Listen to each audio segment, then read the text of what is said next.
Back in October 2022, the Ontario government announced a goal of 1.5 million new homes to be built across the province by 2031. Then in April 2024, just 6 months later, in order to achieve this goal, they announced funding of $1.825 billion toward the expansion and upgrades of residential services infrastructure across the province. All of this, of course, was meant to address an acute housing shortage. But the interesting thing here is that since the date of that first announcement, residential site plan applications have tanked from approximately 1,100 in 2022 to just over 500 a year later. And while the numbers for site plan applications in 2024 are not yet available, we do know that building permit applications across the province have decreased by about 40%. So why is this happening? Why are less homes being built today than 2 years ago? And why are fewer plans for additional homes coming on stream when presumably the demand has never been more acute? The answers to these questions are complex in some ways, but also simple in other ways. Here is my take on what I readily admit is a trying issue to navigate. First, in case you haven't heard, there is a crisis in housing affordability. Inflation and the resultant mortgage rate surge coming on the heels of torrid increases in house prices during the pandemic have contributed to a situation where many people can no longer afford to buy or even rent a home. Add to that exponential increases in the cost of land development and construction. We now have a situation where buyers and builders alike have been sidelined because the affordability issue has stymied market demand despite the need. To rectify this problem, we need a systemic change that will require action from all levels of government as well as the private sector. In particular, we need governments to open up land for residential development and construction. We need them to streamline the system so that it takes less time to process applications. We need them to put a moratorium on regulatory changes so as to provide builders and developers with greater certainty around expected outcomes. And we need them to revamp income streams for the municipalities so that the burden of services infrastructure doesn't fall entirely on new homeowners.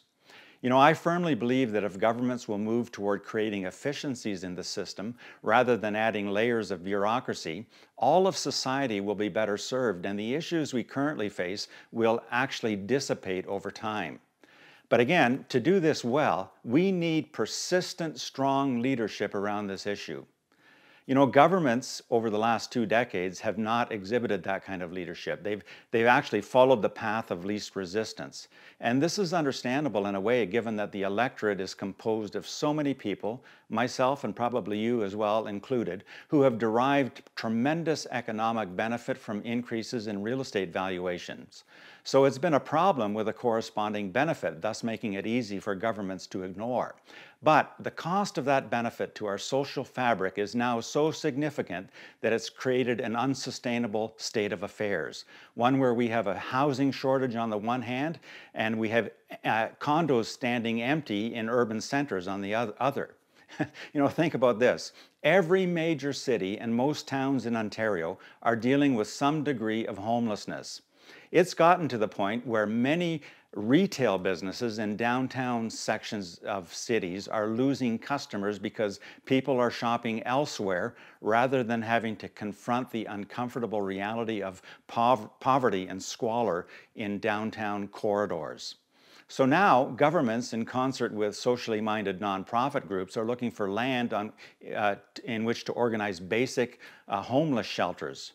And location, of course, is important in this regard because the homeless have a limited capacity to seek out necessities. But sites that may be ideal in this regard are nixed because of neighborhood opposition.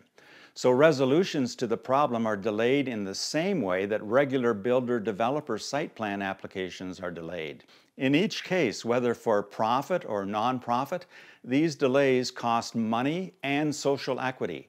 And that in turn lends itself even more to the affordability issue and to the pressure that continues to build in regards to housing.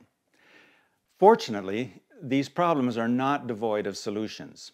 If you look at other jurisdictions, we can see some contexts where things actually work much better, where housing is much more affordable.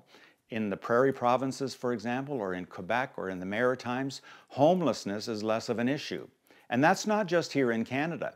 You know, there are positive examples in Europe, in Africa, in Asia, and in various locations throughout North and South America.